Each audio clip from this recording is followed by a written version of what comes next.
नमो अर्हन्ताणं नमो सिद्धाणं नमो आयर्याणं नमो अजायाणं नमो लोके सब्बसाहु। हाँ सुधा बेन।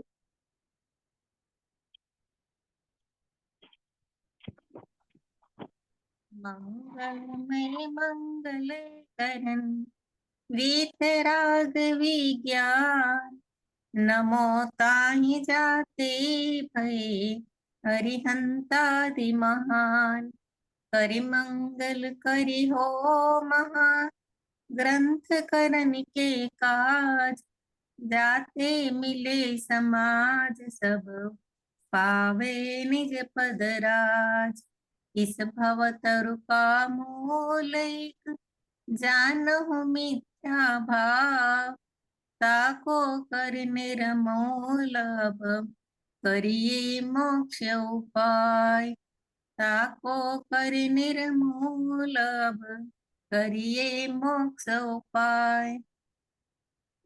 बहुत सुंदर मंगलाचरण आपने किया।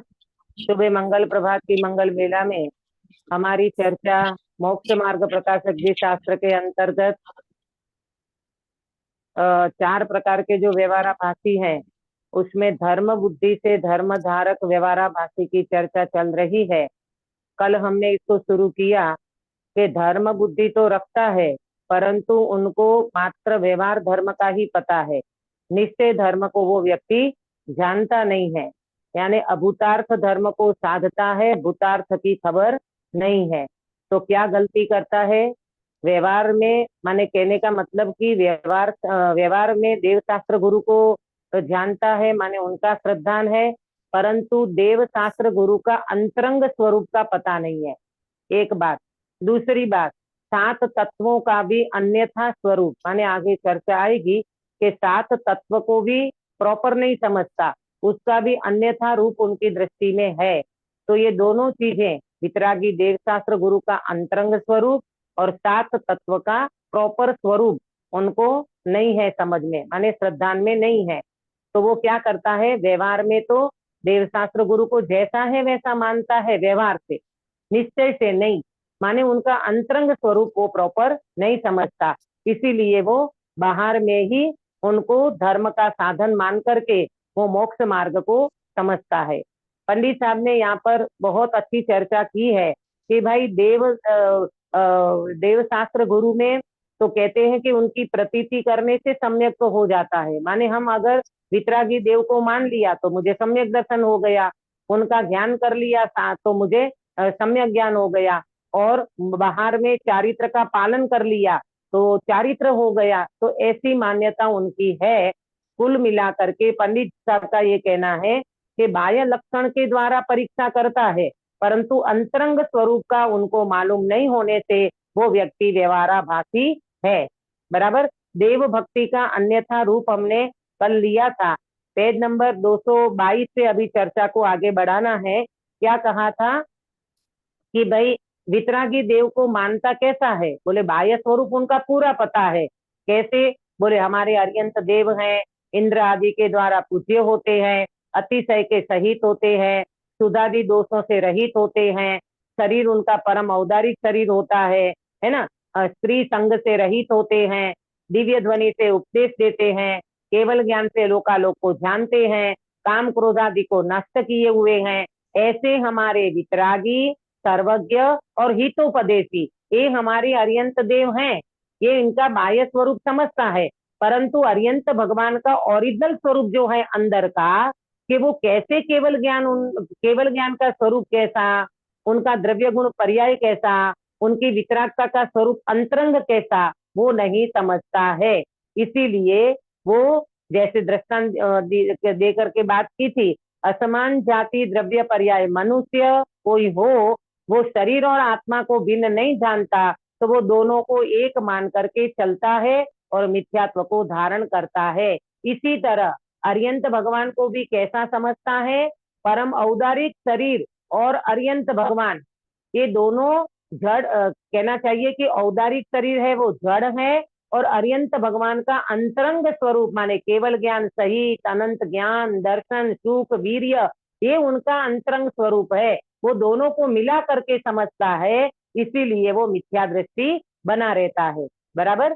और फिर आगे बताया था बाह्य विशेषण जो है उनके हैं, उनको भी वास्तव में प्रॉपर में जानता नहीं है, मतलब उनको जानता है माने बाह्य स्वरूप को जानता है और अपने में महंतपना धारण करता है, परंतु जो उनका विशेष गुण है उनको वो यथावत जानता नहीं है। विशेष गुण माने केवल ज्ञान, विशेष गुण माने परमात्मा का वितराग स्वरूप, ये उसको बिल्कुल नहीं जानता। इसीलिए वो व्यक्ति अर्यंत देव को मात्र बाहर का स्वरूप समझता है अथवा तो अन्यथा मानता है। अर्यंत भगवान का भी अन्यथा स्वरूप में क्या बताया था, भगवान को पसीना आना, भगवान को आंसू आना, ये उनका अन्यथा स्वरूप है।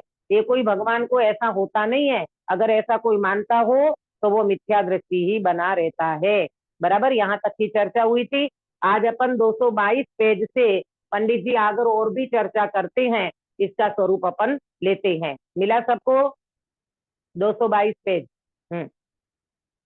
तथा उन अरहंतों को कैसा मानता है देखना, स्वर्ग मोक्ष दाता, दीन दयाल, अधम उद्धारक, पतित पावन मानता है। तो जैसे अन्य मती कर्तृत्व बुद्धि से ईश्वर को मानता है, उसी प्रकार ये अरहंत को मानता है। सुनना ध्यान से गिरीश भाई, भगवान हमारे दीन दयाल हैं उसकी मना नहीं है, भगवान हमारे अधम उद्धारक हैं हम भी कहते हैं।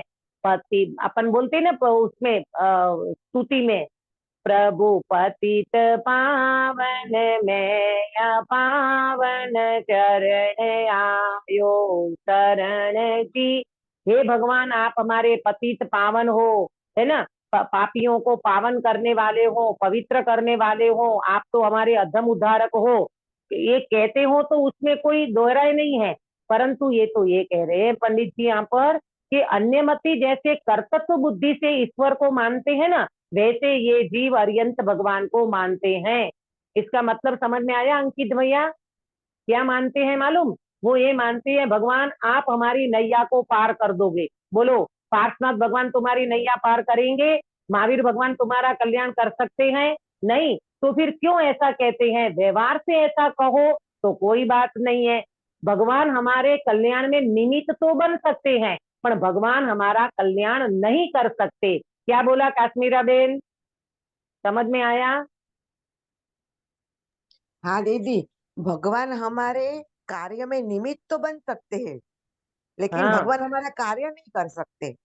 बहुत बढ़िया, कि भगवान हमारे कल्याण करने में निमित्त तो बन सकते हैं, परंतु भगवान हमारा कल्याण कर दे, भगवान हमारा कार्य कर दे, प्रभु हमको सम्यक दर्शन कर दे, ऐसी कोई व्यवस्था नहीं है। नहीं कर फिर वो सिद्धांत गलत हो जाएगा। एक द्रव्य दूसरे द्रव्य का कुछ नहीं कर सकता, है ना, ये सिद्धांत खंडित हो जाएगा। तो देखो, उसी प्रकार ये अर्यंत को मानता है, ऐसा नहीं जानता कि फल तो अपने परिणामों का लगता है। ये बात बिल्कुल नोट कर लेना। ये परिणाम वाली बातें पंडित साहब के पूरे मोक्ष मार्ग प्रकाशक में 15-20 बार आएगी। परिणाम, परिणाम का विचार नहीं करता, फल परिणाम का लगता है, परिणाम सुधारना चाहिए, है ना, ये बहुत सारी बातें परिणाम के ऊपर आएगी। क्या कहा? ऐसा नहीं जानता कि फल तो अपने परिणामों का लगता है। भाई तुमने जैसे परिणाम किए हैं फल तो उसी का मिलेगा ना, भगवान उसमें क्या कर पाएंगे? कुछ भी नहीं कर पाएंगे। अरहंत उनको निमित्त मात्र है, इसलिए उपचार द्वारा वे विशेषण संभव होते हैं। कौन सा विशेषण संभव होता है सुधाबेन? कौन सा विशेषण संभव होता है?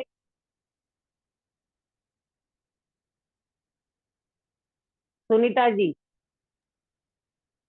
कि वो गिरीश हमारा भाई। सेवा करे, हाँ माने हमारा वो अरुण भगवान वो निमित्त मात्र है। मोक्ष हाँ, अर्यंत भगवान निमित्त मात्र है, ये उपचार से उनका विशेषण कहते हैं कि संभव है, परंतु अगर तुम उनको कर्ता मानोगे ना तो बिल्कुल तुम्हारा मान्यता गलत हो जाएगी और वो तुम्हारा कार्य कर नहीं पाएंगे। प्रेमलता जी, आपको समझ में आया? जी जी जी। हाँ, भगवान हमारे कार्य में निमित्त हैं कि भगवान हमारे कार्य के कर्ता हैं? निमित्त है दीदी। हाँ, बहुत बढ़िया। भगवान हमारे कार्य में निमित्त तो बन सकते हैं, निमित्त नैमित्तिक संबंध अलग चीज है और कर्ता कर्म संबंध अलग चीज है।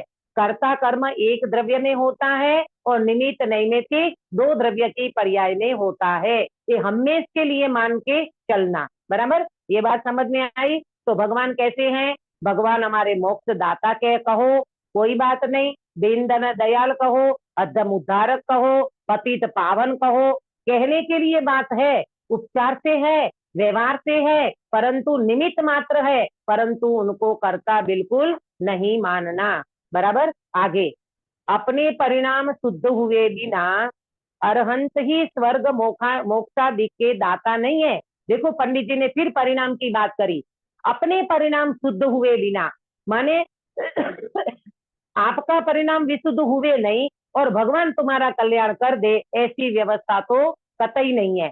तो ये कहते हैं पंडित साहब कि भाई तुम्हारा परिणाम शुद्ध होना चाहिए तो तुम्हारा कार्य बन सकता है।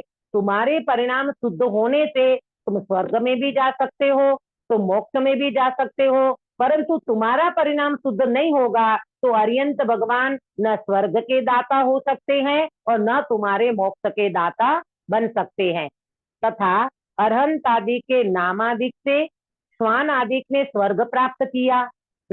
ऐसी बातें आती है प्रथमानुयोग में, है क्या आती है? अरहंत आदि के नामादिक से स्वान आदिक ने स्वर्ग प्राप्त किया। बोलो, किसी को पता है किसी ने किसको नमोकार मंत्र सुनाया और वो स्वान माने कुत्ता स्वर्ग में गया? है किसी को पता? प्रथमानुयोग पढ़े तो पता चले। जीवनधर कुमार, नोट करना। याद नहीं है। हाँ, जीवनधर कुमार ने कुत्ते को नमोकार मंत्र सुनाया था। वो कुत्ता एकदम अंतिम अवस्था में चल रहा था, बहुत तड़फड़ रहा था, बहुत ही तकलीफ में था, अंतिम सांस गिन रहा था। उसी समय जीवनधर कुमार उनने नमोकार मंत्र सुनाया था। अब वो बात आती है कि उनको नमोकार मंत्र सुनाया तो कुत्ता स्वर्ग चला गया। बोलो गिरीश भाई, कुत्ते ने नमोकार मंत्र सुना उससे स्वर्ग गया कि अपने मंद कसाई के परिणामों से स्वर्ग में गया? मंद कसाई के परिणामों से। हाँ, अरे कुत्ते को नमोकार मंत्र सुनाने से वो स्वर्ग में नहीं गया, उनका परिणाम मंद हुए बिना, कसाई की मंदता हुए बिना, अपने परिणाम विशुद्ध हुए बिना कोई जीव कहीं नहीं जा सकता। माने कहीं नहीं जा सकता माने अपने परिणाम से जाएगा, किसी व्यक्ति के निमित्त से भी नहीं जाएगा। देखो वहां नामादिक का ही अतिशय मानते हैं। ये जो धर्म बुद्धि वाला है ना, वो तो कहता है नहीं नहीं नहीं, भगवान का नाम लो, प्रभु का नाम लो, तुम्हारा कल्याण हो जाएगा। अरे देखो देखो, जीवनधर कुमार ने नमोकार मंत्र सुनाया तो कुत्ता स्वर्ग में चला गया। अरे भैया, कुत्ता स्वर्ग में गया तो अपने परिणामों से गया है, ना कि जीवनधर कुमार के नमोकार मंत्र से, वो तो निमित्त मात्र था। तो परंतु बिना परिणाम के नाम लेने वाले भी स्वर्ग की प्राप्ति नहीं होती। बिना परिणाम के नाम लेने वाले को भी स्वर्ग की प्राप्ति नहीं होती। तब सुनने वाले को कैसे होगी? पंडित जी कह रहे हैं परिणाम अगर नहीं हो ना तो कोई व्यक्ति नाम ले तो भी उनको स्वर्ग नहीं मिलता, तो सुनने वाले को कैसे होगी? किसने सुना था नमोकार मंत्र? किसने सुना था अंकित भैया? कुत्ते के जीव ने। कुत्ते ने सुना था, ठीक है, हाँ। कुत्ते ने सुना था। सुनाने वाले जीवनधर कुमार, कुत्ते ने नमोकार मंत्र सुना। तो पंडित जी क्या कह रहे हैं? बिना परिणाम से अगर कोई व्यक्ति नाम लेता है, देखो जैनी कौन होता है जो नमोकार मंत्र नहीं पढ़ता? गिरीश भाई, कौन जैनी होता है जो नमोकार मंत्र नहीं पढ़ता? तो नमोकार मंत्र पढ़ने से स्वर्ग मिलना चाहिए ना? सारे तो जैनी बोलो, नमोकार मंत्र सुनते हैं, पढ़ते ही नाम हैं। लेते हैं भगवान का, है तो क्यों क्यों वो उनको को नाम, भगवान का नाम लेने से, पंच परमेश्वरी का नाम लेने से वो व्यक्ति स्वर्ग में जाना चाहिए ना? कोई नहीं जाता, कई तो व्यक्ति नरक में चले जाते हैं, कोई तिर्यंत में चले जाते हैं। कहने का मतलब ये है पंडित जी का, अपने अपनी करनी से फल सबको मिलता है।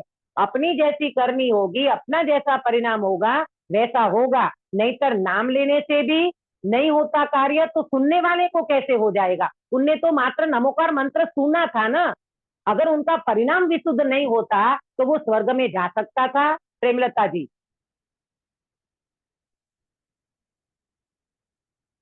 नहीं क्या जाता बोला ना? जी? क्या बोले दीदी?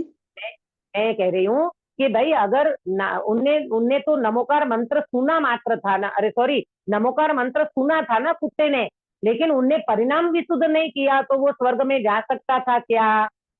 नहीं दीदी, नहीं जा सकता। इसलिए परिणाम तो सीधी बात पिछले ये। भाव में किया होगा ना दीदी। हाँ, परिणाम पिछले भाव में किया होगा उन्होंने, उसने नहीं नहीं कुत्ते नहीं ने। नहीं, परिणाम पिछले भव का नहीं, परिणाम पिछले भव का मत लेना, पिछले भव के परिणाम की बात नहीं है। यहाँ उस जीव ने जिस समय नमोकार मंत्र सुना, उस समय उनके परिणाम मंद कसाई हुई, परिणाम थोड़े विशुद्ध हुए, उसकी वजह से वो स्वर्ग में गया है। पहले के परिणाम कोई काम नहीं आते। वर्तमान में तुम्हारा जो परिणाम होता है, उन परिणाम के अनुसार वो जीव स्वर्ग में गया है।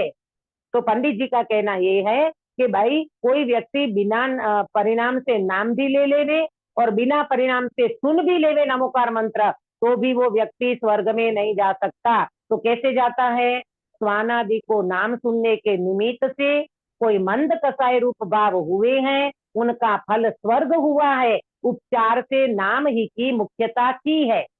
क्या समझ में आया गिरीश भाई?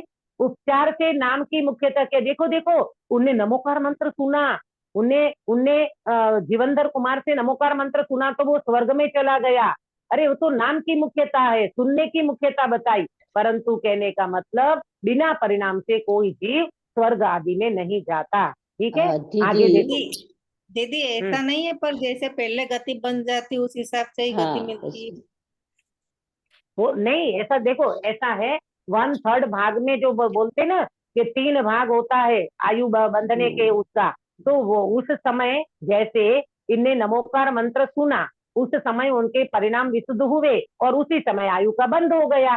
तो कहने में क्या आएगा? नमोकार मंत्र सुनने से स्वर्ग में चला गया, परंतु उस समय परिणामों की विशुद्धि हुई, गति का बंध भी उस समय हुआ, तो वो व्यक्ति स्वर्ग में चला गया, ऐसा कहने में आता है। और ऐसी आपकी बात ठीक है कि जिस समय उनने परिणाम का बंद किया ना, उसी समय गति का बंद हो गया, इसलिए वो स्वर्ग में चला गया।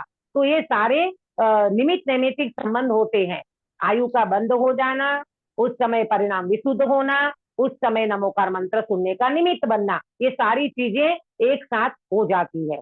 आगे, तथा अरहंत आदि के नाम पूजन आदि से अनिष्ट सामग्री का नाश तथा इष्ट सामग्री की प्राप्ति मानकर रोग आदि मिटाने के अर्थ, धनादि की प्राप्ति के अर्थ नाम लेता है अथवा पूजन आदि करता है। 4 बातें नोट करना, ये धर्म बुद्धि वाला 4 बातें करता है अपने जीवन में। क्या करता है? भगवंतों का नाम पूजन किस लिए लेता है? धर्म बुद्धि धारक, मिथ्या दृष्टि व्यवहाराभासी, अरहंत आदि का नाम पूजन 4 चीजों के लिए करता है। नंबर 1, अनिष्ट सामग्री का नाश हो जाओ। मैं नोट कराती हूं, आप करिए। अनिष्ट सामग्री का नाश करने के लिए, हाँ, ये धर्म बुद्धि वाला है ना, भगवान का नाम लेता है, अरियंतों का पूजन आदि करता है, तो 4 चीज के लिए करता है। कौन सी 4 चीज? नंबर 1, अनिष्ट सामग्री का नाश करना। नंबर 2, इष्ट सामग्री की प्राप्ति करना। इष्ट सामग्री की प्राप्ति करना। नंबर 3, रोगादि को मिटाना। रोगादि को मिटाना। और चौथा, धनादि की प्राप्ति करना। इसके अर्थ वो नाम लेता है अथवा पूजन आदि करता है। 4 चीजें हो गई। गिरीश भाई, कौन सी 4 बातें हुई? अनिष्ट सामग्री का नाश करने के लिए, इष्ट हम्म सामग्री की प्राप्ति करने के लिए, हम्म रोगादि को मिटाने के लिए और हम्म धनादि की प्राप्ति करने के लिए। बहुत बढ़िया। ये देखो, अनंत का प्रॉपर स्वरूप माने बाह्य प्रॉपर स्वरूप समझा है, तो भी वो व्यक्ति पूजा क्यों करता है, भगवान का नाम क्यों लेता है? तो उनको अंदर में एक भावना है, अनिष्ट सामग्री का नाश हो जाए, माने जो जिसको मैं नहीं चाहता हूँ वो सामग्री हट जाए और इष्ट सामग्री मुझे मिल जाए, है गाड़ी लाड़ी बाड़ी मुझे मिल जाए अच्छी अच्छी, रोगादि मेरा दूर हो जाए। कभी कोई किसी को रोग आ जाता ना, तो ऐसा लगता है भगवान मेरा कैंसर खत्म हो जाए, मुझे कोरोना खत्म हो जाए, मेरा रोग नाश हो जाए, उसके लिए। और चौथा बताया धनादि की प्राप्ति के लिए, इसके लिए नाम लेता है और पूजा आदि करता है। अब सुनो पंडित जी का बहुत मार्मिक वचन। तो इष्ट अनिष्ट का कारण तो पूर्व कर्म का उदय है। सुधाबेन अभी समझना, ये जो अपने को इष्ट सामग्री अनिष्ट सामग्री मिलती है ना, ये पूर्व कर्म के उदय से मिलती है। कौन से कर्म के उदय से सामग्री मिलती है? 8 कर्मों में से अंकित भैया। 4 वेदनीय आघाती कर्म उदय से। वेदनीय 4 कर्म से। आघाती नहीं, बराबर अंकित भैया ने प्रॉपर जवाब दिया। 4 आघाती नहीं लेना। नाम कर्म से शरीर मिलता है, नाम कर्म से शरीर की रचना होती है। और ये जो सामग्री मिलती है ना इष्ट अनिष्ट, वो है तुम्हारे वेदनीय कर्म। उसमें इष्ट सामग्री साता वेदनीय से और अनिष्ट सामग्री मिलती है असाता वेदनीय से। आया समझ में? तो देखो पंडित जी कहते हैं इष्ट अनिष्ट का कारण तो पूर्व कर्म का उदय है। ये संयोग जो मिलते हैं इसमें तुम्हारा कोई ये नहीं है, माने तुमको जो सामग्री मिली है ना वो भगवान की पूजा पाठ करने से नहीं मिलती। ये तुम्हारे पूर्व में जो साता असाता का उदय रहता है उसके कर्म, उसके कारण ये सामग्री मिलती है। और अंत तो करता है ही नहीं। अरे अरिहंत भगवान थोड़ी करता है कि तुमको लाड़ी वाड़ी गाड़ी दे दे, प्रॉपर्टी दे दे, धन माल मिलकत दे दे। भगवान बिल्कुल उसके करता नहीं है। अनंत आदि की भक्ति रूप शुभ उपयोग परिणामों से पूर्व पाप के संक्रमण आदि हो जाते हैं। इसलिए उपचार से अनिष्ट के नाश का, इष्ट की प्राप्ति का कारण अरहंत आदि की भक्ति कही जाती है। अब इसको जरा प्रॉपर समझो, क्या कह रहे हैं पंडित जी? अरहंत आदि की भक्ति रूप शुभ उपयोग परिणामों से, जब तुम भगवान की भक्ति करते हो तब तब तुम्हारा परिणाम विशुद्ध बनते हैं। तब तुम्हारी भक्ति, भगवान की भक्ति भी कैसे करना? विशुद्ध परिणामों से करना। और उन परिणाम को कैसा कहा? शुभ उपयोग परिणाम, माने वो शुभ भाव है, बराबर। और वो शुभ भाव से क्या होता है? पूर्व पाप के संक्रमण आदि हो जाते हैं। किसी का हुआ था ऐसा काश्मीरा बेन? कोई व्यक्ति का नाम याद है आपको जिनने क्या कर लिया? अपकर्षण कर लिया, संक्रमण, भरत। उत्कर्षण, अपकर्षण, ऐसा अपकर्षण कर लिया, स्थिति घटा दी भगवान की श्रेणिक राजा। भक्ति के श्रेणिक साथ। राजा, श्रेणिक राजा। श्रेणिक हाँ, राजा। श्रेणिक महाराजा 33 सागरोपम की स्थिति को अपकर्षण करके मात्र 84,000 वर्ष की स्थिति रह गई, वो भगवंतों की भक्ति के साथ अपने स्वभाव की आराधना से। तो ये कहते हैं कि कदाचित ऐसा हो सकता है कि जिस समय आप भगवान की भक्ति करो, भगवान की पूजा करो, उस समय आपके परिणाम अगर विशुद्ध होते हैं तो पूर्व पाप का क्या हो जाता है? संक्रमण हो जाए, उत्कर्षण हो जाए, अपकर्षण हो जाए, पाप का अपकर्षण हो जाए, पुण्य आपका बढ़ जाए, है असाता का संक्रमण हो जाए, साता आपको उदय में आ जाए। तो इसलिए उस समय क्या कहा जाता है? अनिष्ट का नाश हो गया, इष्ट की प्राप्ति हो गई। तो क्या करने से हुई? बोले अरिहंत आदि की भक्ति करने से हुई। ये उपचार से कहा जाता है। समझ में आया आपको प्रेमलता जी? जी। हाँ, क्या समझ में आया? अरिहंत की भक्ति करने से क्या तो प्रॉपर बोलो गिरीश भाई। गिरीश भाई आप बता सकते हो प्रॉपर? हाँ, मैंने अरिहंत आदि की भक्ति करने से शुभ उपयोग पूर्ण जो भक्ति करते हैं तो हाँ, उससे शुभ उपयोग से ही ये बराबर। संक्रमण आदि माने होते कहने हैं। का मतलब ये है कि आपके परिणाम विशुद्ध होंगे ना, और आपने भगवान की भक्ति करी, पूजा करी, तो उस समय आपको पूर्व पाप का संक्रमण हो जाए, अपकर्षण हो जाए, उत्कर्षण हो जाए, ये सब हो सकता है। तो पंडित जी का कहना ये है, तो उस समय उपचार से अनिष्ट सामग्री का नाश हो जाना, इष्ट की प्राप्ति हो जाना, ऐसा हो सकता है। तो उसमें निमित्त क्या बनेगा? काश्मीरा बेन, निमित्त किसको कहोगे उस समय? निमित्त अनंत भगवान की भक्ति को कहेंगे। हाँ, अनंत आदि की भक्ति को उस समय निमित्त कहा जाएगा। परंतु दीदी, अब देखो, परंतु हाँ, दीदी हम ऐसा बोलते हैं ना कि आयुष्य का एक बार जो बंद हो गया उसमें हम चेंज नहीं हाँ, कर सकते। तो फिर ये सैनिक हाँ, महाराजा का कैसे हुआ था? भक्ति करने से हुआ था कि उसका अरे आयुष्य का बंद अभी हुआ? नहीं नहीं, देखो श्रेणिक महाराजा का ये जो अपन बोलते हैं ना, गति का बंध जीव को निरंतर होता है।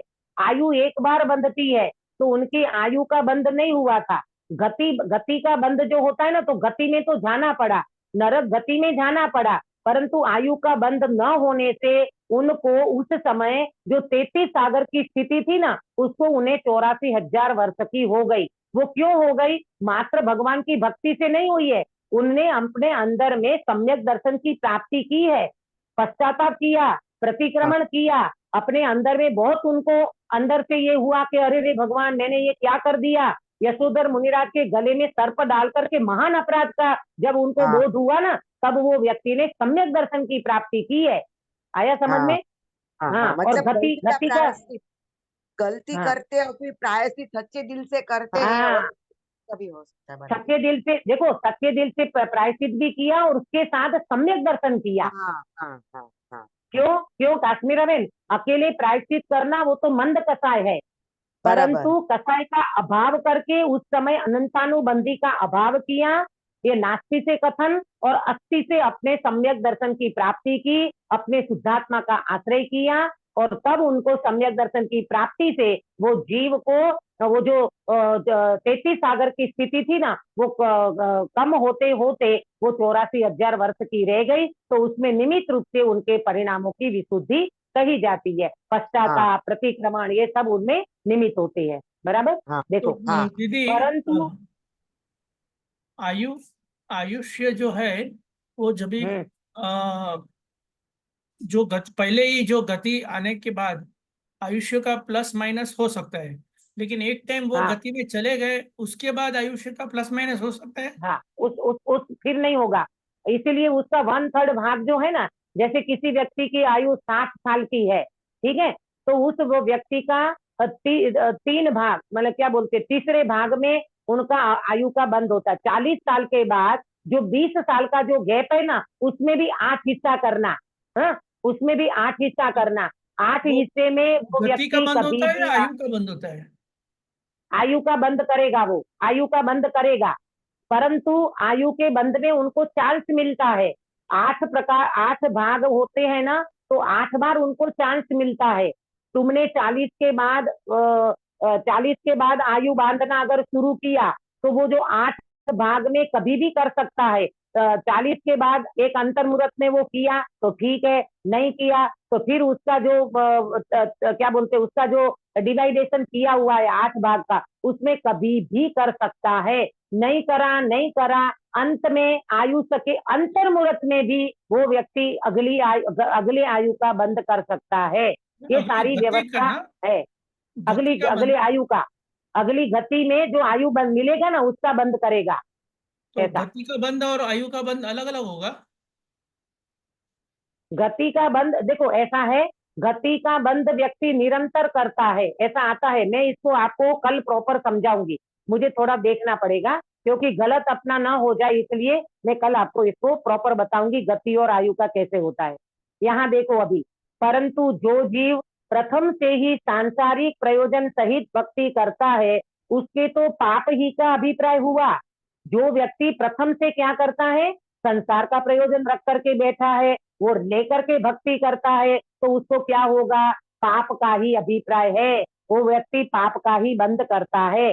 कांक्षा विचिकित्सा रूप भाव हुए। कांक्षा माने अंदर में जो उनको अभिलाषा पड़ी है ना, मनोकामना पड़ी है वो, और विचिकित्सा रूप भाव हुए, ग्लानि रूप भाव होते हैं, है ना, उस जीव को ऐसे अंदर में ग्लानि हो जाती है, ग्लानि के भी परिणाम हो जाते हैं। उनसे पूर्व पाप के संक्रमण आदि कैसे होंगे? हाँ, वो व्यक्ति को नहीं होगा, पूर्व पाप का संक्रमण नहीं होगा। क्यों नहीं होगा? वो व्यक्ति ने अपने अंदर में अभिप्राय में संसार की वासना पड़ी है, संसार का अभिप्राय पड़ा है, उसके सहित वो भक्ति करता है, अंदर में अभिलाषा पड़ी है, अंदर में विचिकित्सा रूप भाव है, ग्लानि रूप भाव पड़े हैं, इसीलिए पूर्व पाप का संक्रमण आदि नहीं होगा, इसलिए उसका कार्य सिद्ध नहीं हुआ। कौन सा कार्य सिद्ध नहीं हुआ? रत्नत्रय का सम्यक दर्शन ज्ञान चारित्र का कार्य भी सिद्ध नहीं होगा, और भगवान की प्रॉपर भक्ति भी नहीं कही जाएगी। बराबर? ये पंडित जी ने इतना समझाया। अभी और बात करते हैं। तथा कितने ही जीव भक्ति को मुक्ति का कारण जानकर वहां अति अनुरागी होकर प्रवर्तते हैं। है कि कैसे कितने जीव तो ऐसे होते हैं ना, भगवान की भक्ति ही करते रहते हैं, भक्ति को ही मुक्ति का कारण मानते हैं। ये अपने श्रीमद राजचंद्र जी वाले जो भक्त वर्ग है ना, कृपालु देव वाले, कई लोग तो कृपालु देव को की मात्र भक्ति ही करते हैं। उनने क्या सत्संग कराया, उनने क्या वस्तु का स्वरूप बताया, उनने क्या ये आत्म सिद्धि जो बताई ना, उसमें सारी बातें, पहली गाथा ले लो ना, जे स्वरूप समझा विना पाम्यो दुख अनंत, समझा व्यूते पद नमु श्री सद गुरु भगवान। तो ये क्या बताया पहली गाथा में, स्वरूप को समझे बिना जीव तूने अनंत दुख पाया है। लेकिन उनका भक्त वर्ग देखो आप, भक्ति में लीन होते हैं, मात्र कृपाणु देव की भक्ति करना, राज की भक्ति करना, बस वो ही समझते हैं, उससे हमारा कार्य हो जाएगा। तो यहाँ पर भी कहते हैं कि ऐसे मूल दिगंबरों जो हैं वो भी भगवान की भक्ति करते हैं, पूजा करेंगे, पाठ करेंगे, अभिषेक करेंगे, है ना, भगवान को द्रव्य चढ़ाएंगे, ये सारी चीजें होती है मना नहीं है परंतु मात्र उनको मुक्ति का कारण मान लोगे और अति अनुरागी होकर के प्रवर्तते हैं, तो वो कैसे, वे तो अन्य मती जैसे भक्ति से मुक्ति मानते हैं, वैसा ही इनके भी श्रद्धान हुआ। अन्य मत वाले कहते ना, अन्य मत वाले मात्र भक्ति को कारण मानते हैं, राधा राधे राधे राधे करते हैं, है ना, कृष्ण कृष्ण कृष्ण करते हैं। ऐसे कई लोग मिलेंगे अन्य दर्शन में जो मात्र भक्ति का ही मुक्ति का कारण मात्र भक्ति को मानते हैं। ऐसे श्रद्धान इसका भी होगा, किसका, जो जीव अरहंत देव की भी मात्र भक्ति करता है और वो भक्ति मात्र से मुक्ति मानता है, वो जीव भी अन्य दर्शन जैसा ही होगा, उनका श्रद्धान भी वैसा माना जाएगा। परंतु पंडित जी को देखो, परंतु भक्ति तो राग रूप है और राग से बंद है, इसलिए मोक्ष का कारण नहीं है।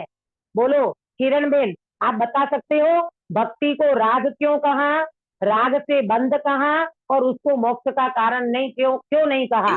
भक्ति कौन सा परिणाम है? क्या हो गया? शुभ भाव है, हाँ अशुभ भाव, शुभ भाव की शुद्ध भाव? शुभ भाव। भक्ति शुभ भाव, शुभ हाँ, भाव बंद होता है।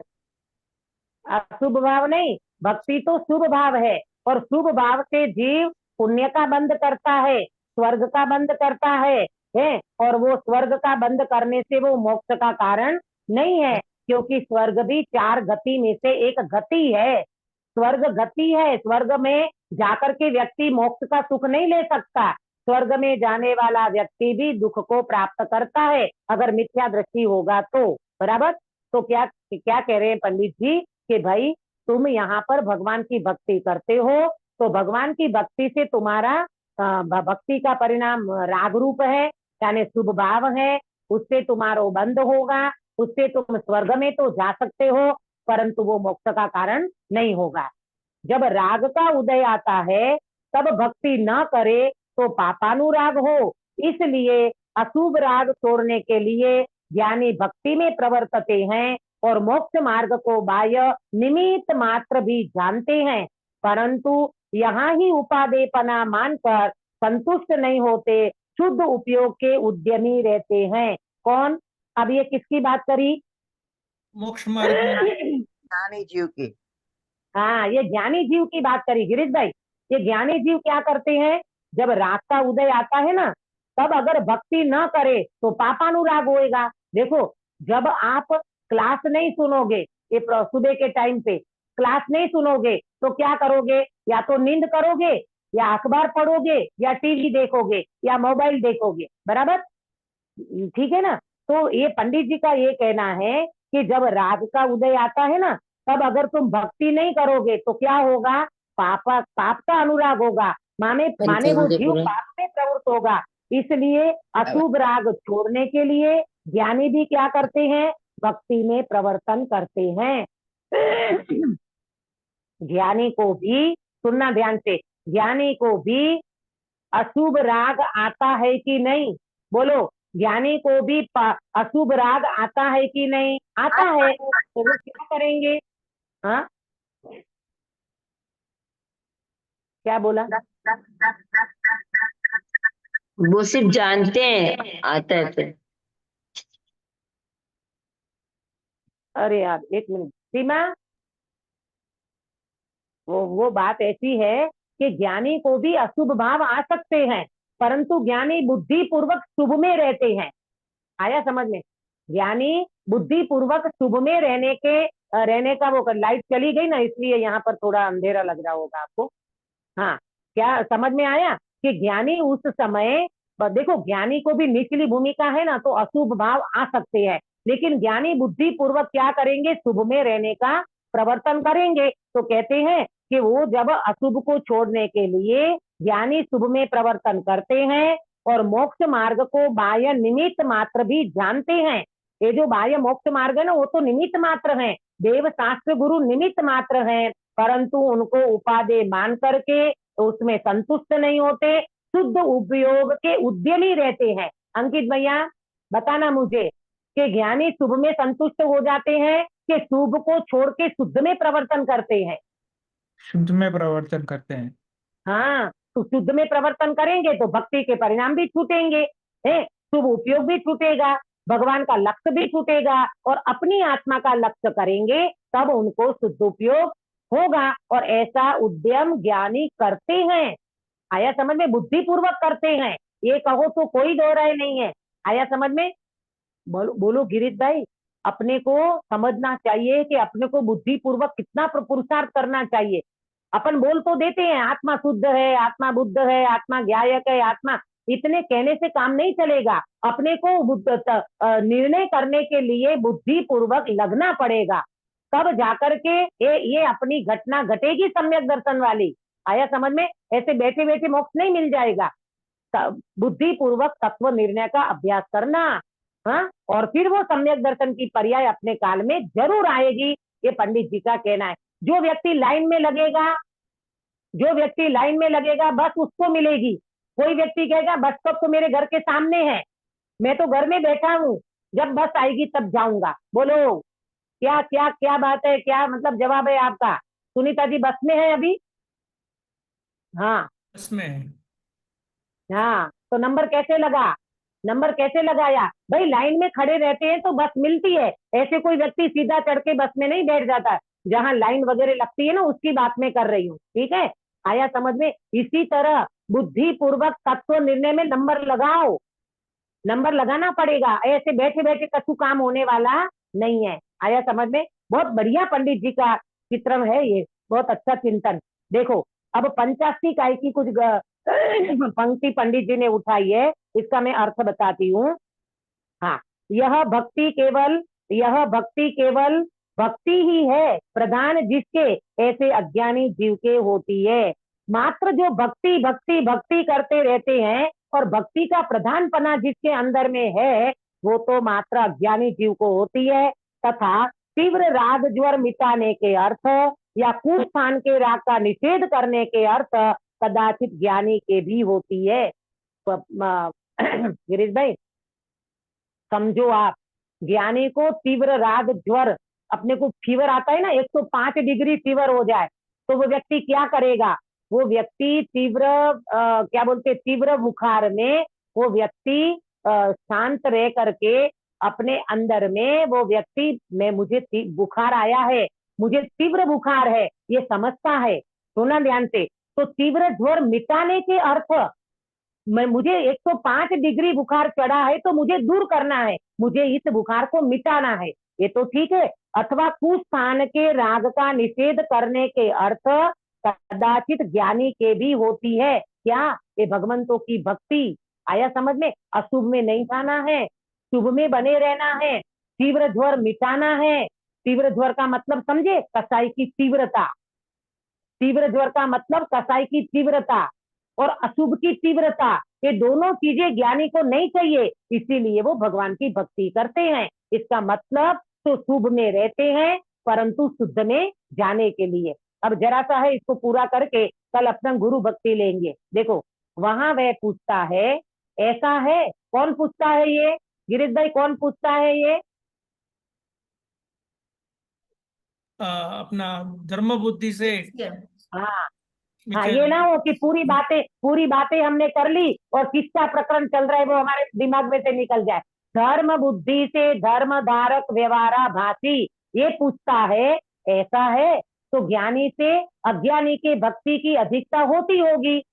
अगर ऐसा है तो ज्ञानी से अज्ञानी की भक्ति की अधिकता होती होगी। आप तो बोलते हो कि ज्ञानी तो भक्ति करते हैं, परंतु ज्ञानी को भक्ति ऐसे नहीं होती, वो तो अपने स्वभाव का आश्रय ज्यादा करती है। तो इसका मतलब ये हुआ कि अज्ञानी की भक्ति ज्यादा होती होगी और ज्ञानी की भक्ति कम होती होगी। ये सामने वाला का प्रश्न है। अब पंडित जी का उत्तर, यथार्थता की अपेक्षा तो ज्ञानी के सच्ची भक्ति है। क्या बोला?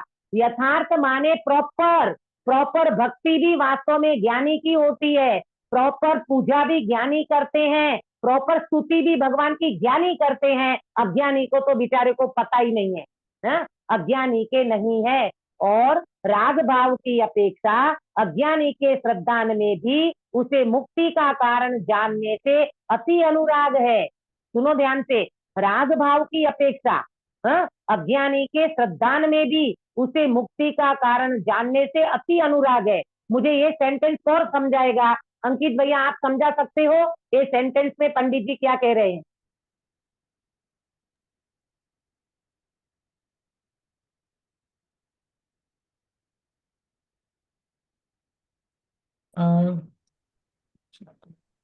नहीं आया समझ में, मैं बताती हूँ।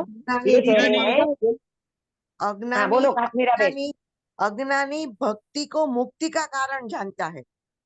हाँ हाँ, इसलिए बराबर, वो बहुत अच्छा जवाब दिया। क्योंकि अज्ञानी जो है वो अज्ञानी राग भाव की अपेक्षा अज्ञानी के श्रद्धान में ये जो भगवान की भक्ति करना नहीं राग भाव है, ठीक है। और अज्ञानी के श्रद्धान में क्या पड़ा है? भगवान की भक्ति करने से मुक्ति मिलेगी। हाँ, तो वो उसके कारण उनको अति अनुराग है। किसके प्रति अति अनुराग है गिरीश भाई? माने शुभोपयोग भक्ति और वगैरह हाँ, करने का उसका राग है। भगवान के प्रति अति अनुराग है, हाँ। भगवान की भक्ति का अति अनुराग है, ठीक है। अब ज्ञानी की बात देखो, ज्ञानी के श्रद्धान में शुभ बंध का कारण जानने से वैसा अनुराग नहीं है। सुधाबेन इसको क्लियर करो, ज्ञानी के श्रद्धान में शुभ बंध का कारण जानने से वैसा अनुराग नहीं है। इसका मतलब क्या हुआ क्योंकि सुधाबेन? ज्ञानी जानता है कि शुभ राग से मुक्ति नहीं है। हाँ बहुत बढ़िया। कि ज्ञानी का श्रद्धान क्या है? ज्ञानी का श्रद्धान ये है कि अगर हम भगवान की भक्ति करते हैं तो हमें शुभ बंध होगा। हाँ, तो इतनी भक्ति माने वैसा अनुराग नहीं है। भगवान की भक्ति के प्रति ऐसा अनुराग नहीं है कि बिल्कुल ओतप्रोत हो जाता है और उसको ही मुक्ति का कारण मान ले। देखो एक बात को समझना, सौधर्म इंद्र तो सम्यक दृष्टि है ना गिरीश भाई, लेकिन जब वो भगवान की भक्ति करता है, कौन सा तांडव नृत्य करता है, तो तांडव नृत्य करता है तब कैसा भक्ति में एकदम जैसे लगता है एकदम एक में हो गया। तो भी वो अंदर से उनका श्रद्धान क्या कहता है? बोलो काश्मीरा बेन, उनका श्रद्धान क्या कहता है? शुभ भाव है, राग ही शुभ है। भाव है, मुक्ति का कारण नहीं है। हाँ, भगवान की भक्ति ओतप्रोत होकर के भी अगर करता हो ना सम्यक दृष्टि, तो भी उस समय वो मानता है, उसका अभिप्राय ये कहता है कि ये बंध का कारण है, ये भगवान की भक्ति मुक्ति का कारण नहीं है। समझ में आया? बाह्य में कदाचित ज्ञानी को अनुराग बहुत होता है, कभी अज्ञानी को होता है, ऐसा जानना। कभी इसमें कभी अज्ञानी की भक्ति ज्यादा दिखाई देती है, कभी ज्ञानी की ज्यादा दिखाई देती है, तो उससे कोई फर्क नहीं पड़ता। पंडित जी कहते हैं इंटेंशन से फर्क पड़ता है, अभिप्राय से फर्क पड़ता है, मात्र बाह्य क्रिया और परिणाम मात्र से भी इतना फर्क नहीं पड़ता। इस प्रकार देव भक्ति का स्वरूप बतलाया। तो इसी तरह से ये देव भक्ति किसको कहना, देव भक्ति का स्वरूप कैसा होता है, धर्म बुद्धि वाला क्या गलती करता है, ये सारी चीजें पंडित जी ने बताई। ज्ञानी का जीवन भी बताया, ज्ञानी की भक्ति भी बताई, लेकिन ज्ञानी का अभिप्राय सम्यक होने के कारण वो जीव उन भक्ति को बंध का कारण मानता है, मुक्ति का कारण नहीं मानता। और धर्म बुद्धि वाला इसको मात्र मुक्ति का कारण मान ले तो वो व्यक्ति वह भगवान की भक्ति को भी प्रॉपर नहीं समझा। तो वो देव गति का अन्यथा रूप, माने अन्यथा रूप का मतलब देव गुरु और धर्म है तो यथार्थ बाह्य स्वरूप तो यथार्थ मानता है, परंतु उनका अंतरंग स्वरूप न समझने के कारण वो बाह्य प्रवृत्ति में अटक जाता है। इसलिए वो देव गति का देव का अन्यथा रूप कहा, अन्यथा स्वरूप कहा। तो इस तरह से हमने देव का अन्यथा स्वरूप समझा। अब कल हम चर्चा करेंगे गुरु भक्ति का अन्यथा रूप। वो व्यक्ति गुरु में भी कैसी गलती करता है। गुरु में माने बाह्य स्वरूप नहीं, गुरु का अंतरंग स्वरूप वो प्रॉपर नहीं समझता। वो कैसे समझता है, माने कैसे वो बाह्य स्वरूप में संतुष्ट हो जाता है, उसकी चर्चा हम कल करेंगे। हम दीदी, अपने जीवन में ऐसी गौतम स्वामी का जो वो राग था, वो ज्ञानी जीव थे ना, उनका राग हाँ प्रशस्त राग था। हाँ प्रशस्त राग था, तो राग रहने के कोई मतलब नहीं है। मतलब देखो सुनो प्रेमलता जी, राग होना ये कोई अपराध नहीं है। मतलब मिथ्यात्व के सामने तो क्या वितरागता के सामने अपराध है, परंतु मिथ्यात्व के सामने राग हो जाए, कहने का मतलब ये है कि राग ज्ञानी को भी राग होता है। राग होना उतना तकलीफदायक नहीं है जितना मिथ्यात्व तकलीफदायक है, विपरीत अभिप्राय तकलीफदायक है ना। तो देखो ये देखो गौतम स्वामी को राग था ना, तो राग टल भी गया और केवल ज्ञान की प्राप्ति कर ली। और आपका कहना है कि गौतम स्वामी को भी तो राग था ना, तो राग था तब तक केवल ज्ञान नहीं हुआ, तब तक पूर्णता प्राप्त नहीं हुई, वितरागी नहीं हुए। और जैसे राग चला गया वैसे वो केवल ज्ञान की प्राप्ति करते हुए वो भी सर्वज्ञपना प्रकट कर लिया। आया समझ में? अभिप्राय पहले बदलो, जी। पहले दर्शनों को टालना है, पहले मिथ्यात्व को निकालना है। राग निकालने की अभी चिंता मत करो, अभी गृहस्थ जीवन में राग रहेगा। पहले राग रहते हुए भी राग मेरा स्वभाव नहीं है, ये श्रद्धान अपने को यहाँ करना है। इसीलिए देव शास्त्र गुरु का प्रॉपर स्वरूप समझे, अंतरंग और बाह्य स्वरूप समझते हुए हम अपने आत्मा का आश्रय करते हुए मोक्ष मार्ग को प्रशस्त करें। इस मंगल भावना के साथ बात को विराम देती हूँ। निज निज निज में बताई यह अनंत उपकार है, इसके लिए जिन वाणी माँ को वंदना सतवार है, वंदना सतवार है। किरण बेन काय सर कराओगे? जी दीदी। हम्म।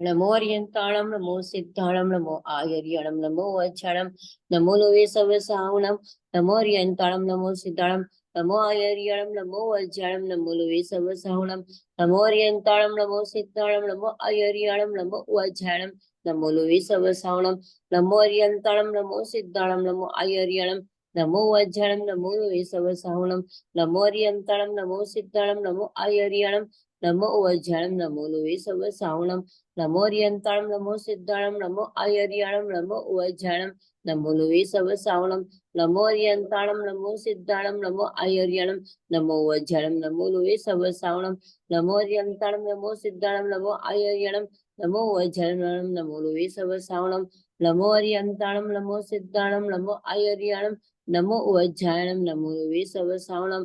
ऐसो पंचनमुकारो सव पापणाश्नो मंगलानम च शिवम हवै मंगलम।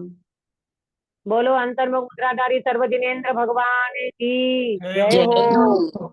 नित्य बोधिनी द्वादशांगमयी जिनवाणी माता की जय हो। हो। 3 कम 9 करोड़ सर्वे वितरागी महामुनि राजों की जय हो। जय हो। परम ऐसामय वितरागी जैन धर्म की जय हो। जय हो। सभी को जय जिने। कल का जय मंगला जय चरण जिनेन्द्र। के अपने कंचन बेन आप करोगे? हाँ करण। हाँ ओके।